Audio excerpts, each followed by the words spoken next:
Now, guys, we know that in the past few years, men have not been doing good at all, specifically millennial men and Gen Z men. As we know, 50% of men are sexless, 33% of men dropping out of college, the other whatever percent is hooked on some type of drug, addicted to porn, jobless, underskilled, underpaid, and the list goes on and on and on and on and on and on. But I've always said that there's always people out there that care about men. I'm one of them. But there's always light at the end of the tunnel. I've always believed that. I don't care how cliche that sounds, but sometimes you just got to hear for somebody else, right? Sometimes somebody that been there, somebody that been there in the sense of like they accomplished some success, they know what it takes to get to the top. And what better person than the man of the hour of the year of the last 6, 7, 8 months on Tucker Carlson. That's what this video is about. Tucker Carlson has a message for all of us men. Let's see what this is about. Let's get it. Pop!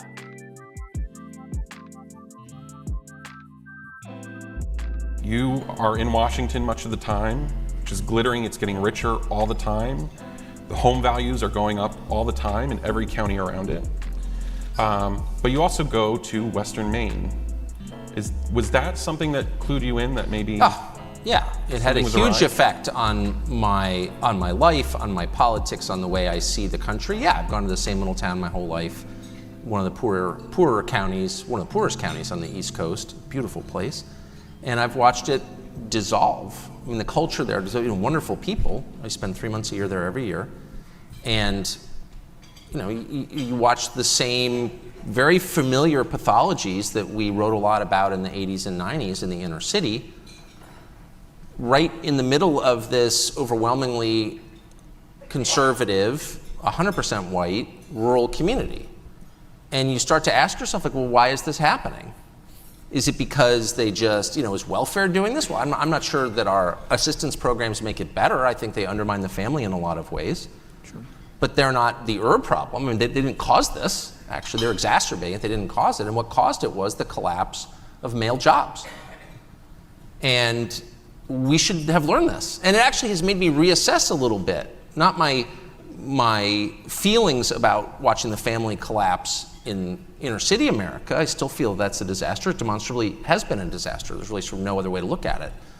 But the causes are a little different from what I thought. Like, if men don't have full-time work, families fall apart. If men make less than women, women don't want to marry them. Oh man, yeah, some of y'all don't want to hear this, but this is fact. A man is quintessential for a man's mental health to have a job, have some sort of purpose, things that keep them going, man. And, whether we like it or not in every couple, not in every situation, but in most studies back this up. In most cases, when a woman is out earning the man, it never ends well. Well, I'm not going to say it never ends, but in those cases, it really doesn't end well for the man. This is not some Handmaid's Tale like talking point that we in the alt-right believe. This is the product of like a century of consistent social science. And by the way, I wish it weren't true. I wish women were very excited to marry overweight, indolent men who played video. I'm serious. Tucker, what do you? No. I'm serious. Oh my God, Tucker, are you saying that we have to accept and tolerate fat, internet men that all they do is play video games? Wow, how dare you? I wish it were enough to sort of be charming at dinner. But it's not, actually. And that's not a choice that men make. It's an instinct that women have. And it's true over time across population, race, income. So, clearly this is a feature of human nature. So if you're mad about it, kind of not my problem. At some point, you have to address people as they are, which is my basic problem with a lot of what happens in Washington. It does not address human nature, which is immutable. It's the one thing that doesn't change. And so if you have a society where, on average, women make more than men, you will see a very predictable series of events. Women will stop getting married. They will not stop having children, by the way. That's a biological imperative. They will continue to do that, but those... Oh my God, Tucker Carlson. the misogyny, the womanization, in your words, Tucker Carlson. Those children will not have a father in the home over large populations. And that's exactly, and then everything else that happens, which as conservatives we're very familiar with, because we spend a lot of time moralizing about it. I certainly have, a lot of time. And we spend almost no time asking, like, how can we make this better? So if you have a society where the only full-time employers, and this is true in Western Maine and it's true in much of rural America, are the hospitals and the schools, you have to ask yourself, like, you know, can you have a functioning society, the basis of which is always the nuclear family, always, in such a place? And the answer is no, you can't. So I don't know why we're not spending more time on this. I also don't know why, you know, these stats come in every day, and we have a couple people on our show who are really interested in this stuff, share my interest in it, and so they're constantly sending me this stuff. I just got one today. So there's, of course, the life expectancy numbers, 3 years in a row down. I mean, if that's not a red alert, I'm not sure what is. The suicide numbers are my fixation. I know 4 different people have killed themselves in the last year and a half, all middle-aged men. And if you're, I'm going to be 50 in May, if you're roughly my age, ask yourself if you don't know people who've killed themselves recently. You probably do. True. Because the epidemic is that widespread. And by the way, these are affluent people too. Something's going on. There's no interest in what that might be. But the statistic that I got today, which I think is, and I don't care how it sounds because I think it's real. Out today, 2 hours ago, new study shows that the number of men under 30 who report having no sex at all ever has risen by 3-fold in 10 years. So I'm reading this and I'm thinking, I'm a social conservative, just for the record, a pretty strident one actually. My first thought was, well, porn. That was my first thought, which I think is bad. I do. True. But that's not it. I thought, what society does that remind me of? Yeah, I think it's always easy to chuck it up to like, oh, these men don't know how to approach women. They just hooked on porn. They don't care. They don't want to engage with women. That's a lie. It's more than that. That is part of that problem.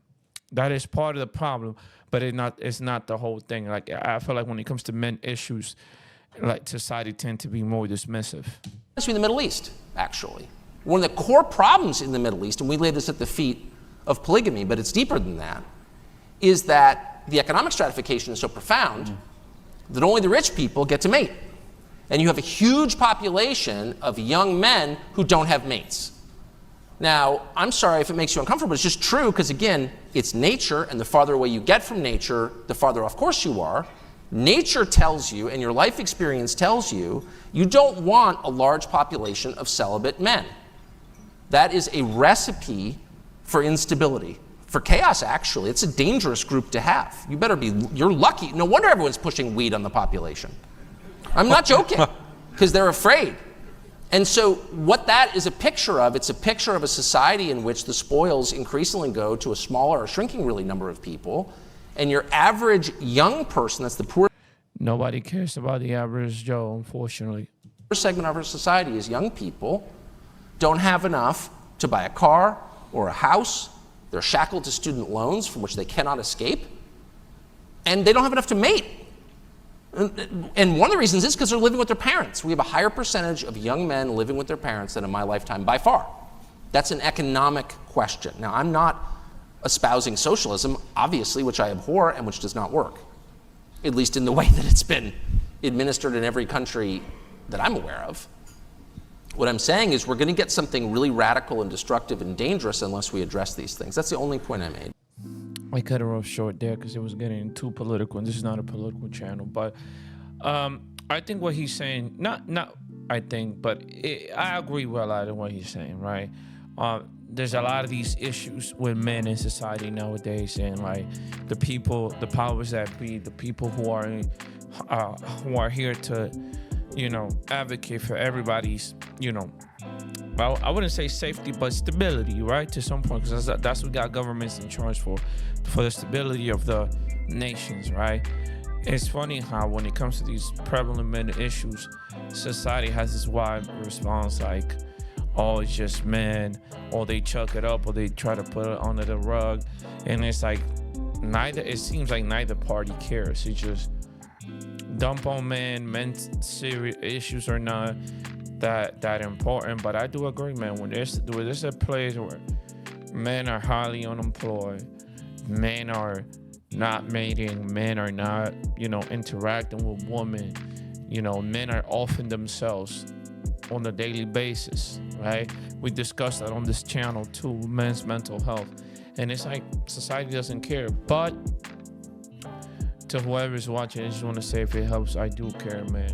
As men, unfortunately, we're born with the burden of performance. And what I try to motivate young men is, not only young men, but people, young women as well. But what I'm trying to motivate young men is to become the best version of yourself that you can be. Strive for something. Have God in your life. Have, like I said, mentioned many times in this channel, have God in your life. Have a purpose. Have a goal. And have some hobbies, my brother. Work on yourself. Work on your physique. On your mind. And surround yourself by good people. Because as a man, sometimes because we don't want to be alone, we keep these certain other men around who are just like energy draining, man. They just energy vampires. They're negative people. They don't want to see you win. They have like a hidden agenda against you, or vendetta, whatever it is. So as men, we got to do our part. I'm not going to be here and cuddle, man. We got to do our part. Because there's a lot of also men out there just bitch, right? But for those who try, man, keep trying. Keep God in your heart. And I pray that you get blessed and you will see that your hard work eventually will pay off. I'm here grinding too, man. I'm here busting out these videos, trying to make something of myself, It's a burden of performance. We all deal with it. We will discuss burden of performance in another video. But hopefully this video serves you of motivation. Let me know down in the comment section below. What is going to be of men in the next 5 to 10 years? How society is going to be with all this discrepancies between man and woman? Are we even going to mate again? Are the AI people going to take over? Let me know down in the comment section below. Don't forget to like, subscribe, activate the notification bell. It's your boy Ron, and I'm out. Peace.